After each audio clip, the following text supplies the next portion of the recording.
이스라엘을 안 가셨어도 아, 이런 느낌이겠구나.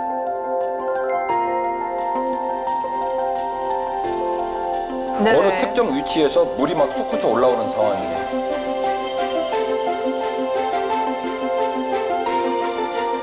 많은 사람이 신을 섬기는 복판까지 예수님이 올라와요.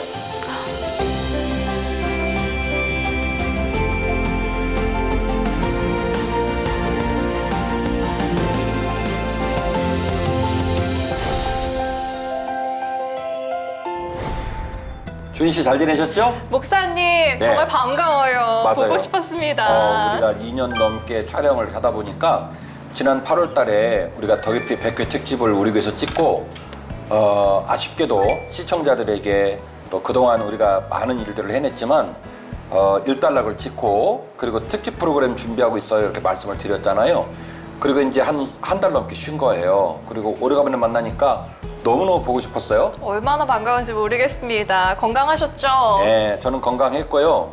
우리 더 깊이 프로그램이 그동안 참 많은 일을 했는데 이번에는 그 성지 특집, 제가 성지를 다녀왔잖아요. 성지 특집으로 이야기꾼답게 이야기로 풀어내는 성지를 시청자들에게 보여드리면 얼마나 좋을까 욕심을 갖고 준비를 하면서 한 달 넘게 시간을 보냈습니다. 맞습니다. 저도 얼마나 기대하며 기다렸는지 몰라요. 그때만 해도 많이 무더운 여름이었는데 이제는 만물이 연그는 가을이에요. 맞아요. 그래서 이 시기에 더 깊이와 함께 시청자분들도 더 깊이 있는 성지 특례 여행을 한번 떠나보시면 어떨까 생각이 드는데요. 이 성지 특집 같은 경우는 어떻게 기획을 하시게 됐는지 많이 궁금하거든요.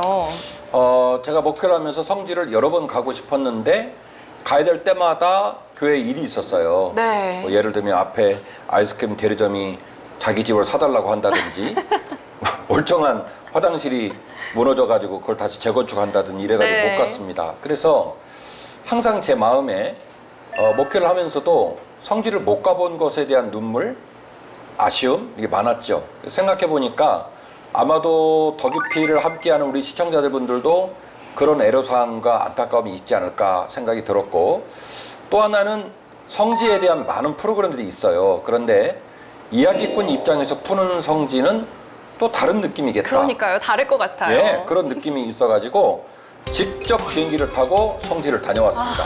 정말. 가서 2주간 혹독한 시간을 보냈죠. 거의 스파르타는 저리 가라 였어요. 2주간 이스라엘 곳곳을 돌아다니면서 현지에 있는 상황들을 동영상, 사진들로 찍어왔습니다. 그러니까요. 제가 아직도 더 깊이 촬영할 때가 생각이 나는데 네. 목사님은 오랜만에 뵀는데 이스라엘 갔다 오시더니 홀쭉해져서 오신 거예요. 예. 그랬더니 24km 정도 평균적으로 매일 걸으셨다고. 그래서 처음에는 못 가서 아쉽다 했는데 그 말을 듣고 나서는 정말 감사하다. 스튜디오에서 시원하게 봐야지라고 생각했던 기억이 납니다. 또 그러면 이제 성지 순례가 목사님도 말씀하신 것처럼 많은 프로그램에서 다루고 있잖아요. 네. 이번 성지 특집에서는 특별히 어떤 거점을 중심적으로 돌아다니셨는지 대략적인 큰 루트를 설명해 주시겠어요? 보통 가면은 이제 왕의 대로라고 해가지고 네. 이집트 카이로로 가가지고 밑에서부터 우리 이스라엘 백성들이 출애굽을 해서 광야 여행하고 들어갔던 것처럼 요단 동편으로 올라오면서 밑에서 왕의 대로로 올라갈 때 페트라를 보고 그 요르단 지역을 통과하면서 요단 동편으로 올라오는 이제 그런 모습인데 이번에 제가 직접 전부 다 촬영을 해온 지역은 순수 이스라엘만 찍었어요. 순수 이스라엘만 찍었고, 그 다음에 참 뜻깊은 것은 현재 이스라엘이 팔레스틴 자치지구가 또 많이 있습니다. 맞아요. 그 지역에 제일 많은 지역이 사마리아 지역이고, 사마리아 지역은 그래서 성지순례 팀도 들어가기가 쉽지가 않아요. 저와 함께 움직였던 분이 이스라엘에서 박사학위를 따고 거의 이스라엘에서만 17년 넘게 사신 김진선 박사님이 이제 움직이니까 네. 제가 알기로는 현대 히브리어를 김진선 박사님처럼 능수능란하게 말하는 사람은 없어요. 그렇군요. 예를 들면 이제 우리가 사마리아를 들어갔다가 나오다가 국경 수비대에 이제 경찰에게 군인에게 뭔가 이제 문제가 생긴 거예요. 네. 그래서 이 김진선 박사님은 어쨌든 처음 접촉을 했을 때 버전은 이제 미국어로 얘기를 해요. 미국말로 네. 말을 하다가 일이 잘 안 풀리면 네. 바로 이렇게 히브리어로? 히브리말로 호로록 나오거든요. 나오면 거기 현지 경찰이나 국경 수비대 군인들이 깜짝 놀라는 거예요. 그러면서 당신들 적법한 절차를 따라 일해라. 겁박 주지 네. 마라. 그렇게 하면서 뚫고 이제 움직였던 생각이 나는데요. 그래서 아마도 성지 특집을 지금 10회 정도 이쪽 저쪽 생각을 하고 있는데 쭉 이제 성지 특집을 따라오시면 이스라엘을 안 가셨어도 이런 느낌이겠구나. 이런 느낌을 다 오롯이 느낄 수 있도록 다 촬영을 했어요. 자, 성지 특집 1편, 2편은 제가 일부러 지금 그래서 방송인데도 불구하고 물평을 이렇게 놨는데 바로 이거예요. 물이요? 네, 물을 중심으로 이스라엘을 물이라는 단어 하나로, 이 물이라는 단어 하나로 이스라엘은 쫙 한번 훑어 내려오려고 합니다. 그러면 시청자들께서도 그런 맥락이구나 하는 느낌이 올 거예요. 자, 일단 주인 씨 한번 이제 여쭤볼게요. 네. 이스라엘이 갈릴리에 호수하고 요단강하고 밑에 사해, 이거는 뭐 누구나 다 아는 거예요.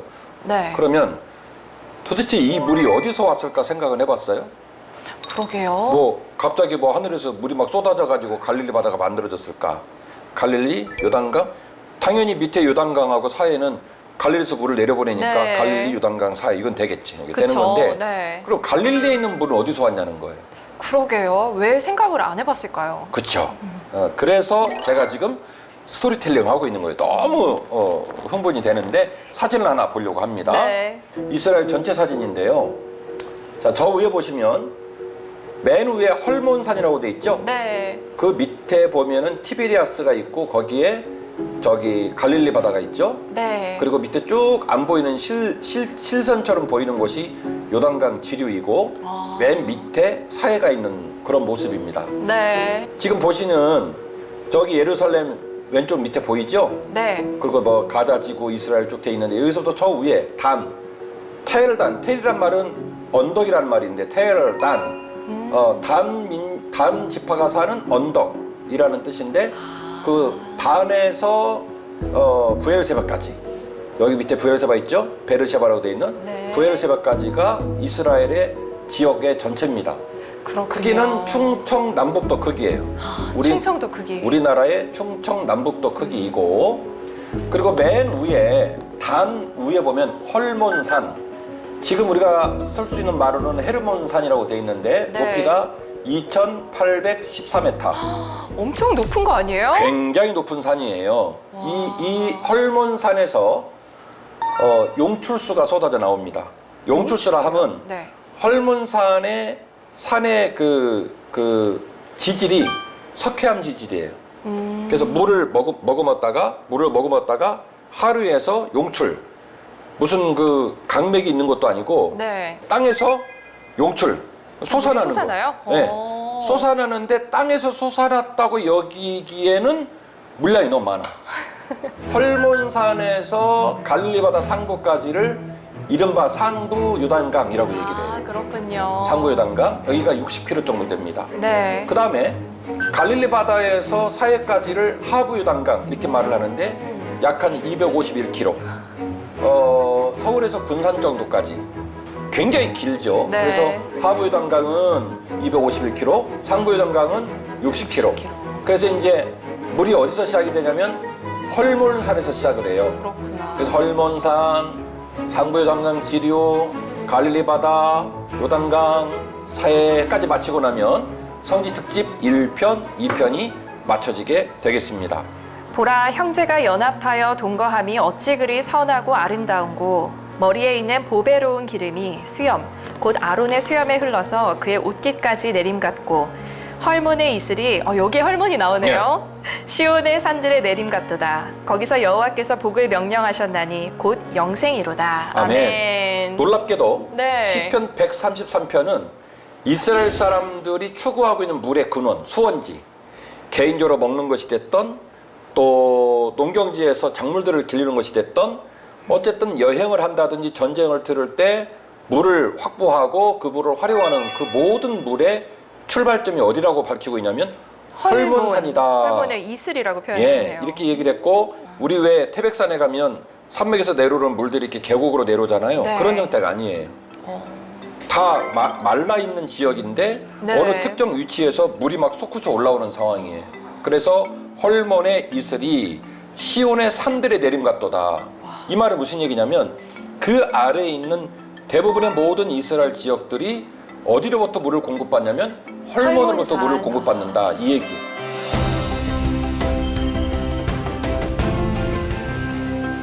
자, 그러면 왜 헐몬이냐? 이 얘기를 좀 해봐야 되는데 이 지도에 보면 이스라엘의 북쪽에 헐몬이라는 산이 있는데 무지하게 높아요. 2,814m. 한라산보다 높잖아요. 그렇죠. 한라산이 1947. 그리고 백두산이 2,750. 백두산보다 높은 거네요. 그렇죠. 백두산과 비슷하거나 조금 높거나.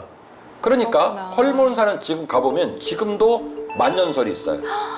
어머나. 그래서 이스라엘 사람들이 유일하게 스키 레포츠를 즐길 수 있는 즐길 수 있는 곳이겠네요. 곳이 어디냐면 헐몬산이에요. 헐몬산. 특이한 곳이에요. 그렇네요. 그래서 굉장히 높은 산이고 그 높은 산의 연 강우량이 1,500mm. 만만치 않은 강우량이 있고 그 강우량을 머금은 이유는 고도가 높다 보니까 네. 지금도 만년설로 얼음 형태로 다 갖고 있어요. 물을 누적시키고 있다고요. 너무 그리고 신기하다. 누적시킨 물이 녹아서 석회암 재질이니까 그 안으로 다 흡수하잖아요. 네. 흡수한 물이 헐몬산 바닥에서 용출이 하는 거예요. 그렇구나. 네, 대단한 얘기고요.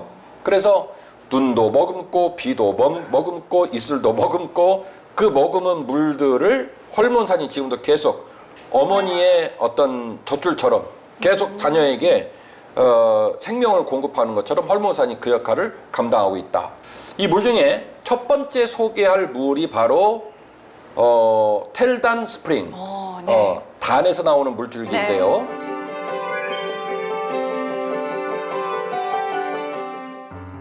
사무엘이 자라매 여호와께서 그와 함께 계셔서 그의 말이 하나도 땅에 떨어지지 않게 하시니 단에서부터 브엘세바까지의 온 이스라엘이 사무엘은 여호와의 선지자로 세우심을 입은 줄을 알았더라. 아멘. 신기하죠? 네. 자, 이 본문은 제가 사무엘이 민족적인 지도자로 인정을 받았다라고 하는 백성들이 컨펌을 했다라고 하는 표현을 쓸 때 뭐라고 말하냐면 단에서부터 브엘세바에 이르는 모든 사람이 사무엘을 선지자로 인정했기 때문에 그래서 그 사람이 컨펌이 됐다라는 얘기는 대표성을 가졌다는 얘기예요. 네. 그래서 지금 사무엘을 얘기하면서 3장 19절에서 20절 말씀을 읽었는데 문제는 이처럼 구약 성경을 살펴보면 이스라엘의 전 지역을 예표할 때마다 쓰는 표현이 단에서부터 브엘세바까지 이 표현을 쓴단 말이에요. 그렇군요. 그 말은 제일 북쪽 경계가 어디냐면 단이고 제일 남쪽 경계가 브엘세바다 이 소리예요. 그런데 말이죠. 사사기 18장을 보시면 단 지파의 땅이 여기가 아니에요. 네? 네. 왜 이렇게 됐을까? 단이 지금 제일 꼭대기라고 얘기를 하고 있는데 우리가 지금 더 깊이 이전 회차를 통해서 전체적으로 다 좀 성경을 우리가 연구한 것을 나눴잖아요. 여호수아가 어쨌든 모세의 명을 받고 요단강 건너가지고 가나안 땅 입성을 하고 입성을 한 가나안 땅에서 전쟁을 치르고 그리고 땅을 분배받지 않습니까? 제비 뽑아서 세팅이 된 땅의 위치가 지금의 단 위치냐? 아니란 말이에요. 저 밑에 보시면 제가 블레셋 했던 거 기억나시죠? 네, 맞습니다. 거기 보면 제일 위험한 땅들이 에그론 보이죠? 아스돗. 저 밑에 라기스, 가드, 아스글론 이런 땅들이에요. 이게 바로 이제 메트로폴리스, 블레셋이라는 나라를 형성하고 있는 도시 집단적으로 도시 국가들이 모여 있는데 아주 이분들이 저 위에 있는 이스라엘 민족들이 힘들겠죠. 그래서 사실은 뭐 므낫세 반쪽 얘기했기 때문에 동쪽에 므낫세가 있고 왼쪽에 므낫세가 있고 그랬잖아요. 서므낫세, 동므낫세. 그다음에 길르앗, 뭐 루벤 이렇게 쭉 있잖아요. 그렇듯이 12지파가 쭉 지파를 배정을 받았을 때 사실은 블레셋의 경계에 놓인 지파가 어디냐면 단지파였어요. 그러니까 단지파 입장에서는 둘 중에 하나예요. 하나님의 약속을 믿고 그 땅을 지킬 건지 아니면 어디로 주랭랑을 치든지. 그래서 이렇게 표시를 해놨는데 저 밑에 원래 있던 단 위치에서 어디로 간 거냐면 저 위에 라이스라는 사람이 사는 단까지 올라간 거예요. 그래서 원래 저 지역의 이름을 라이스라는 지역인데 네. 올라가가지고 라이스 사람을 싹 다 못질르고 그 땅을 뺏은 거예요. 그렇구나. 그래서 원래 단 사람들의 위치는 저기가 아니었다. 네. 근데 이제 보니까 나중에 분배받은 땅을 포기하고 단지파가 저 위에까지 올라간 거죠. 아무래도 하나님 아버지의 약속을 믿지 못하고 블레셋의 등살을 못 이겨서 어쨌든 대체되는 땅으로 생각을 하고 맨 위로 올라간 것이 지금의 단 위치가 아닌가 이런 생각을 해보게 되는 겁니다. 요단이라는 말은 풀어서 말하면 단에서 흐른다라는 말이에요. 그러니까 요단강 얘기하면 어디서부터 이 물이 왔냐면 단부터 왔어. 그리고 테엘단 하면 언덕에 있는 단지파의 땅. 네. 그래서 단에서부터 물이 내려왔어. 그래서 이름이 요단강이에요. 그 단이 그 단이었군요. 예, 풀어서 얘기하면 요단강인데 그렇구나. 열왕기상 12장을 보면 네. 가슴 아픈 얘기가 나와요. 우리가 이제 이스라엘 왕들 얘기를 서로 좀 나눴던 것처럼 주인식 기억하시죠? BC 930년경 결국 사울로 인해 시작된 통일 왕국이 두 개로 깨지죠. 하나는 북이스라엘, 하나는 남유다 이렇게 갈라지고 북이스라엘은 이름은 비슷하지만 출신은 달라요. 여로보암은 군대 장관 출신이고 르호보암은 왕의 아들이에요. 그래서 두 지파와 함께 남유다는 르호보암이 왕이 되고 위에 있는 여로보암은 10지파를 데리고 왕이 되는 겁니다. 이른바 북이스라엘 왕이 되는데 이 북이스라엘 왕의 염려와 근심이 있었어요. 우리가 더 깊이 이전 회차에서 서로 다뤘지만 1년에 3차례 이상 이 북이스라엘 사람들이 어디를 내려가냐면 남유다를 내려가는 거예요.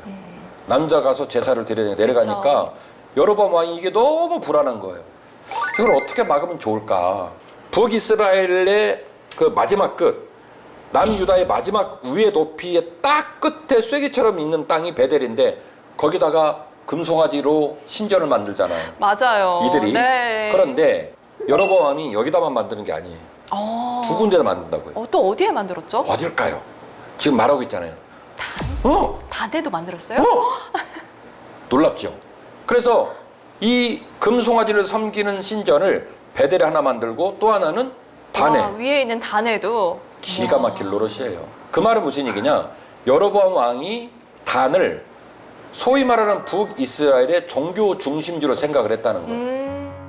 여로보암이 에브라임 산지에 세겜을 건축하고 거기서 살며 또 거기서 나가서 브느엘을 건축하고 그의 마음에 스스로 이르기를 나라가 이제 다윗의 집으로 돌아가리로다. 만일 이 백성이 예루살렘에 있는 여호와의 성전에 제사를 드리고자 하여 올라가면 이 백성의 마음이 유다 왕된 그들의 주 르호보암에게로 돌아가서 나를 죽이고 유다의 왕 르호보암에게로 돌아가리로다 하고 이에 계획하고 두 금송아지를 만들고 무리에게 말하기를 너희가 다시는 예루살렘에 올라갈 것이 없도다. 이스라엘아 이는 너희를 애굽 땅에서 인도하여 올린 너희의 신들이라 하고 하나는 베델에 두고 하나는 단에 둔지라. 이 일이 죄가 되었으니 이는 백성들이 단까지 가서 그 하나에게 경배함이더라. 아멘. 아니 세상에 이전에는 읽을 때 이런 말씀이 있는지도 몰랐어요.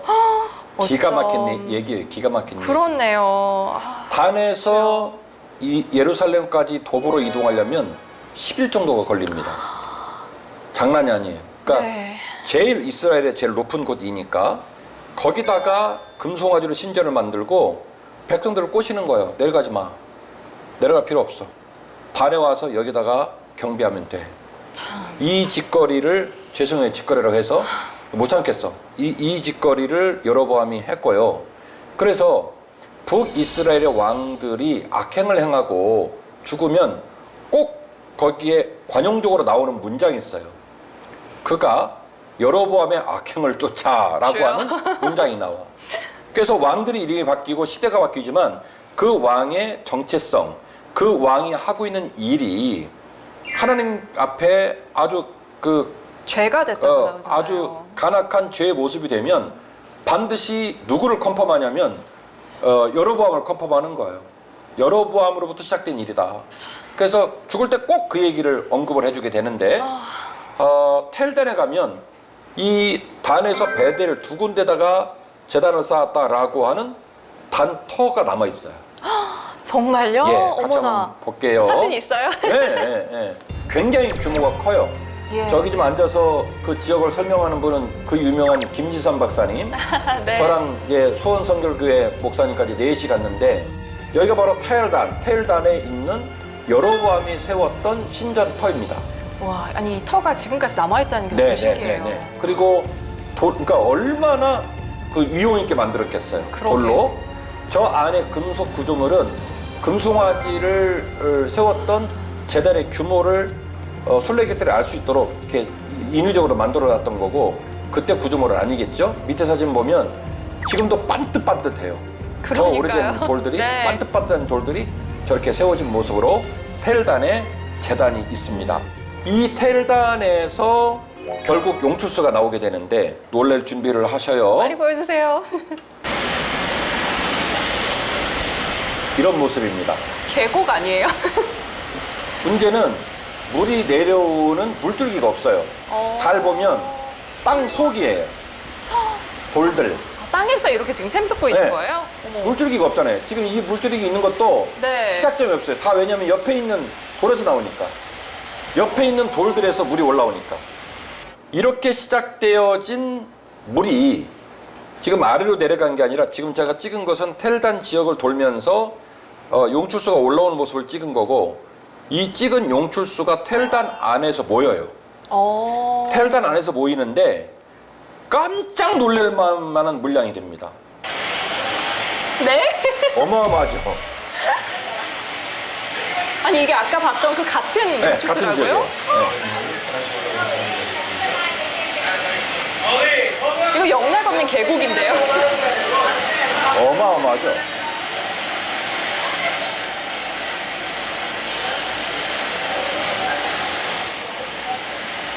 와.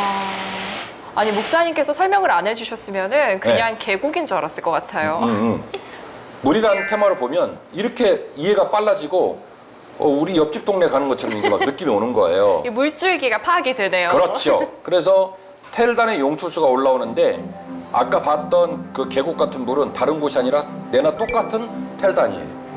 그 왜 그러냐면 거기만 나오는 게 아니라 그 땅 전체에서 물이 막 올라와요. 너무 신기해요. 그 모든 물이 올라와서 모여서 이제 계곡을 형성하고, 그 계곡을 형성한 물이 어디로 내려가냐면 갈릴리로 내려가게 되는 갈릴리 겁니다. 바다까지. 와. 자, 그리고 텔단을 말할 때 하나 더 얘기하고 바니아스 폭포 쪽으로 이제 넘어가려고 하는데 4km가 떨어진 오른쪽에 있는 지역인데요. 텔단 석비라는 게 있어요. 들어본 적 있어요? 텔단 석비. 텔단 석비. 네, 이거 중요한데 네. 다윗의 왕조를 학문적으로 레퍼런스로 제시할 수 있는 가장 첫 번째 유물이 어디에 있냐면 텔단에 있어요. 그렇군요. 그것이 바로 텔단 석비입니다. 텔단 석비. 네. 성서학계 고민은요, 다윗이 이스라엘 왕 중에 가장 탁월하고 위대한 지도자이라는 것을 고려했을 때 성경에서는 다윗 얘기를 너무나 비중 있게 다루죠. 네. 그런데 성경과 함께하고 있는 주변의 열강들의 사료들에는 다윗 얘기가 안 나오는 거예요.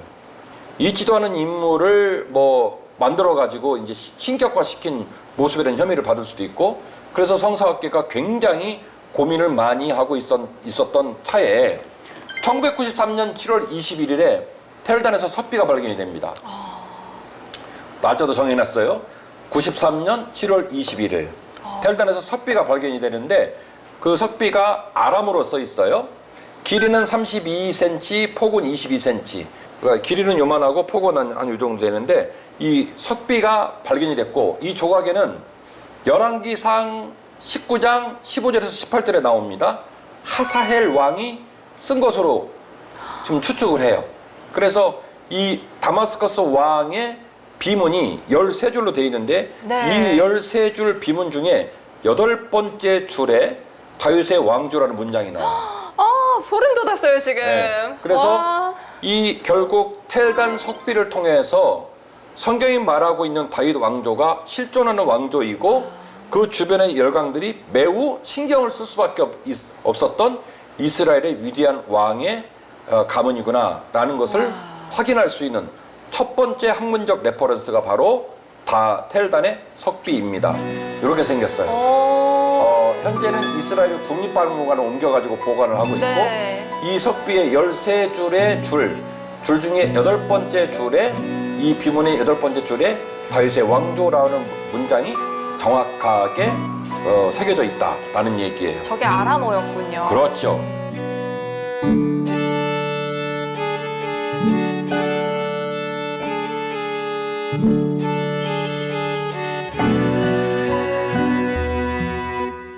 여기까지 이제 헐모산 얘기했고, 그리고 테르단 얘기했고, 네. 텔은 언덕이다, 지역은 단이다 얘기를 했고, 여기서부터 오른쪽으로 4km 정도를 이동하면 가이사라 빌립보가 나옵니다. 아, 네. 가이사라 빌립보. 빌립보. 갈릴리 호수로부터는 북방으로 한 40km 정도 높이 있는 지역이고요. 이 지역은 원래 가이사 아우구스도가 헤롯 대왕에게 준 땅이에요. 아. 헤롯 대왕. 근데 이 헤롯 대왕이 왜 영아 학살을 했던 헤롯 대왕, 네. 이 왕의 세 아들이 이스라엘 지역을 나눠서 통치를 하죠. 네. 맨 위쪽 다마스코스 쪽 지역을 헤롯 필립이 이제 통치를 네. 하고, 그 다음에 밑에 갈릴리 지역을 헤롯 안티파스. 아, 맞아요. 안티파스. 네. 그 다음에 유다하고 사마리아 지역을 헤롯 아켈라오, 안티파스, 필립. 이렇게 이제 했는데, 아켈라오 같은 경우는 세 형제 중에 제일 악랄했어요. 위치도 유다와 사마리아라는 좋은 땅을 통치하는데도 불구하고 너무 악랄해가지고 AD 6년에 폐위를 당합니다. 그래가지고 우리 옛날에 2조 500년 그 사극 보면 저 제주도로 귀양 가듯이 네. 아켈라오를 귀양을 보내버려요. 그리고 로마에서는 얘네들 헤롯 가문이 말을 잘 안 들으니까 그러면 이거 직영하자, 직영. 웃긴 얘기인데 직영하자. 그래서 누구를 보내냐면 빌라도를 보낸 거예요. 그래서 빌라도가 내려가서 아켈라오가 통치했던 지역을 통치하고, 그 위에는 안티파스. 우리 왜 헤로디아 사건으로 세례 요한 목 잘려 죽였던 네. 안티파스. 그 위에가 헤롯 필립. 예, 필립이 있는데 그 필립이 통치하던 지역이 가이사라 빌립보예요. 그래서 필립이 이 지역을 로마 사람들 그리고 이방인들이 잘 살기 좋도록 아주 완벽하게 비옥한 땅에다가 건물들을 짓고 도시를 재정비하고, 그리고 이 도시를 로마의 시저에게 바친다라는 의미로 이름을 바꿉니다. 그래서 가이사라예요. 아, 가이사라. 네. 그리고 가이사라 빌립보라고 말한 이유는 가이사라가 한 군데 더 있어. 지중해 해변에 네. 본디오 빌라도의 그 관저가 있었던. 그러니까 여기도 가이사라, 여기도 가이사라니까 빌립이 이게 헷갈리면 안 되잖아요. 네. 그래서 이 빌립이 재정비한 도시 가이사라가 이거 내가 한 거야라는 것을 강조하기 위해서 가이사라 빌립보 이렇게 그렇구나. 얘기를 한 거죠. 네. 재밌죠? 네. 그래서 이 가이사라 빌립보가 세 번째 갈릴리 바다의 지류가 된다. 이런 얘기예요. 그리고 이 가이사라 빌립보에 가면 만신전이라는 게 있어요. 만신전이요? 만신전? 그게 뭐죠? 쉽게 말하면 신이 만 개나 되는 신들을 모시는 신전이 이 소리예요. 만신을 모신다 해서 네, 만신전이군요. 이렇게 돌들로 된 큰 산의 절벽 같은 데 있고 거기에 신전들이 막 따닥따닥 모여 있어요. 그 모여 있는 곳에서 수원지가 시작이 돼요. 그래서 거기가 어머. 가이사라 빌립보인데요. 오. 이 빌립보에 가보면 만신전의 벽부조 유물들이 있어요. 첫 번째는 아우구스투스 신전이 있고, 아우구스투스 신전은 아버지 대로 이 땅을 준 사람이니까 뭐 있어야 되겠죠. 뭐 그런다 쳐요. 그 다음에 PAN. 그 유명한 판신을 섬기는 판신전. 네. 그 다음에 판과 님푸스 신을 같이 섬기는 판 앤 님푸스 신전. 제우스 신전. 네메시스 신전. 춤추는 염소, 고트 신전. 수많은 헬라와 로마 신들이 거기에 죄다 모여 있어요. 네. 죄다 모여 있어. 지금 보시는 그 절벽같이 깎아놓은 그 안쪽을 이렇게 그 파고 들어가서 만들어 놓은 곳이 어디냐면 판신전의 신전터이고요. 그 멋있다. 앞에 아우구스도의 신전이 있었던 걸로 보여지는 건물들, 조형에 대한 조감들을 다 그려놨고, 그 오른쪽으로 이동을 하면 여기는 판 앤 님푸스 신전, 판과 님푸스를 기념하는 신전이 있고, 이 우측으로 좀 가면 제우스 신전, 뭐 신전들이 뭐 네메시스 신전들이 쭉 나오는데, 이 신전들이 모여 있는 곳이 폭이 한 30m 밖에 안 돼요. 여기에 다 모여 있어요. 네. 그래서 아주 그냥 신들의 대환장 파티 뭐 이런 느낌 그렇네요. 이런 느낌인데요. 와. 자, 여기를 서게 한 이유가 있습니다. 그 이유가 뭘까요? 그러게요. 뭘까요? 굉장히 중요한 신앙 고백에 의해서 나와요. 많은 사람이 신을 섬기는 복판까지 예수님이 올라와요. 제자를 데리고 올라와서 네. 올라와서 여기서 무슨 일을 하냐면 너희는 나를 누구라 하느냐. 그게 여기서 있었던 일이에요? 예. 아, 그러니까 지역을 알고 매치를 시켜서 읽으면 성경이 엄청 재밌어요. 아, 감동이에요. 굳이 예수님께서 가이사라 빌립보까지 왜 올라왔을까? 지금도 현재 가이드나 신학자들은 이걸 얘기할 때마다 탄식 어린 소리로 얘기하는 거예요. 왜 주님이 여기까지 올라왔을까? 근데 주님이 여기까지 제자들 데리고 올라와서 여기서 물어봐요. 그 앞에서 제우스 신전 앞에서 와. 네메시스 신전 앞에서 춤추는 고트 염소 신전 앞에서 아우구스토 신전 앞에서 그 신전을 쫙 놓고 그 앞에서 얘기하는 거예요. 여기서 바로 주는 그리스도시요 살아계신 하나님의 아들이시니이다가 나왔군요. 예수께서 빌립보 가이사랴 지방에 이르러 맞죠? 네. 빌립보 맞아요. 가이사랴 재밌죠? 네. 네. 그 평소에는 그냥 넘어 스쳐 지나갔던 말씀인데 또 이렇게 읽으니까 참 재밌네요. 눈에 보이죠? 네. 계속 읽어주세요. 빌립보 가이사랴 지방에 이르러 제자들에게 물어 이르시되 사람들이 인자를 누구라 하느냐 이르되 더러는 세례 요한 더러는 엘리야 어떤 이는 예레미야나 선지자 중에 하나라 하나이다. 이르시되 너희는 나를 누구라 하느냐 시몬 베드로가 대답하여 이르되 주는 그리스도시요 살아계신 하나님의 아들이시니이다. 예수께서 대답하여 이르시되 바요나 시모나 내가 복이 있도다. 이를 내게 알게 하니는 혈육이 아니요 하늘에 계신 내 아버지시니라. 또 내가 내게 이르노니 너는 베드로라. 내가 이 반석 위에 내 교회를 세우리니 음부의 권세가 이기지 못하리라. 내가 천국 열쇠를 내게 주리니 내가 땅에서 무엇이든지 매면 하늘에서도 매일 것이요 내가 땅에서 무엇이든지 풀면 하늘에서도 풀리리라 하시고 이에 제자들에게 경고하사 자기가 그리스도인 것을 아무에게도 이르지 말라 하시니라. 아멘. 상상하며 읽었어요. 네. 그러니까 사실은 주님께서 어디에서 이걸 질문했냐는 얘기를 지역과 연결을 시키면 성경을 그때 느낌이 많이 다를 거예요. 그러니까 단순히 여행하다 물어본 게 아니라 네. 일부러 가이사라 빌립보를 와서 거기에 수많은 사람이 와서 제사를 드린단 말이에요. 우리가 알고 있는 신이라는 신은 거의 다 모여 있는 거예요. 그리고 아파트처럼 모여 있어. 따닥따닥 이렇게 딱딱딱 붙어가고 모여 있는 상황인데 그러니 많은 사람들이 자기가 믿고 있는 신을 와서 섬기는 거죠. 네. 거기 딱 복판에 가서 주님이 물어본 거예요. 대자들한테 사람들이 나를 누구라 하냐. 그러니까 만신전에 있는 사람들처럼 말하는 거죠. 뭐 세례요한이 말하는 사람 있고요, 엘리야 말하는 사람 있고요. 그러니까 주님이 물어보는 거죠. 그러면 너희는 나를 누구라 하느냐. 베드로가 대답합니다. 주는 그리스도시요 살아계신 하나님의 아들이십니다. 저 앞으로 이 성경 말씀 들을 때마다 만신전 앞에서 고백하던 베드로를 떠올릴 것 같아요. 그렇죠. 그러니까 그 지역에서 질문을 던진 주님의 질문이 매우 중요한 의미를 갖고 있고 그 의미에 걸맞게 베드로가 대답을 했다는 것 참 감격스러운 얘기고요. 가이사라 빌립보에서 만신전이 있고 그 만신전에서 딱 돌아서면 물이 막 용출이 돼서 흘러나는데요. 막 엄청 맑아요. 맑고 거기에 이 물고기도 이만해. 네? 네, 막 물고기도 있어요? 숭어 같은 물고기가 막 있는데 우와. 제 생각에는 그 사다가 넣겠죠. 근데 물이 워낙 맑으니까 얘네도 보면 너무 행복해 보여. 그래서 그렇게 물이 흘러내리면서 그 흘러내리는 물이 전 세계적으로 성지 순례자들이 꼭 가서 본다는 마니아스 폭포를 만듭니다. 폭포까지 있어요? 네. 와. 그러니까 이스라엘을 안 가본 입장에서 막연하게 막 광야 막 힘들어 어려워 막 더웁대 막 이렇게 생각하다가 마니아스를 보면요 망치로 뒤통수를 맞은 것처럼 충격을 받아요. 그러니까요. 사막에서 폭포를 볼 줄이야. 네. 그래서 제가 찍어왔어요. 한번 보겠습니다. 네. 장관이네요. 장관이죠. 세상에. 와. 그 뜨거운 땅이 이 물 때문에 그냥 온도가 뚝 떨어져요. 한 14도까지 떨어지면서 시원하고 이렇게 물이 많으니까 나무들이 굉장히 크죠. 수량이 풍부하니까 바니아스 폭포의 모습이 이렇게 생겼습니다. 와. 밑으로 이제 흘러가는 거예요.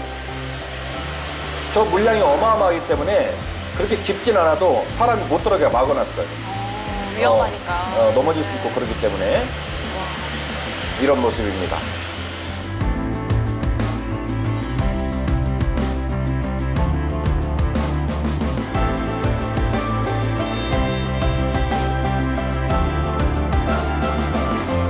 예수님이 활동을 했던 갈릴리 상부 쪽에 있는 지역과 텔단까지 지역들은 가보면 굉장히 비옥하고 풀이 많고 살기 좋은 지역이고, 이스라엘 지역은 굉장히 또 척박해요. 아니죠, 예루살렘 지역, 남유다의 예루살렘 지역. 근데 거기가 종교적 정치적으로는 수도 역할을 하고, 그리고 저 위쪽은 굉장히 비옥한 땅이긴 한데 시골이고, 뭐 이런 어떤 동전의 양면 같은 모습들이 있는데 이렇게 진행이 됩니다. 오늘은 일단은 헐몬산에서 갈릴리 상부 쪽까지 왔어요. 아니 벌써 끝이에요? 자, 어때요? 오늘 주희 씨 들으셨는데 1편 얘기 나누고 어떻습니까? 오랜만에 더 깊이를 해서 제가 많이 설렜나 봐요. 이렇게 빨리 촬영이 끝날 줄 몰랐어요. 물을 중심으로 이야기를 풀어주시니까 더 재밌고 몰입도 훨씬 더 잘 되고요. 또 재밌었어요. 무엇보다 정말 재밌었고, 이렇게 사진을 보면서 말씀을 읽으니까 뭔가 더 생생하게 느껴지더라고요. 아마도 그 더 깊이 성지 특집을 가지고 이제 쭉 보신 우리 시청자들은 주일날 예배 드리실 때 이제는 막 입체적으로 보일 것 같아요. 주는 그리스도시요. 가이사라 필리포. 막 그러니까요. 네. 헐몬산 물기 시편 133편. 그렇지. 헐몬산 시작됐지. 이렇게 생각이 났을 텐데, 어쨌든 물 하나만 가지고 테마를 가지고 봐도 이스라엘 땅이 훨씬 더 다채롭게 깊이 이해할 수 있는 모습이 될 것 같고요. 그래서 오늘 성지 특집 1편 녹화를 마치려고 합니다. 함께 해주셔서 고맙습니다. 감사합니다, 목사님. 다음 주에 더 재밌는 얘기로 만나요. 네, 기대하겠습니다. 고맙습니다.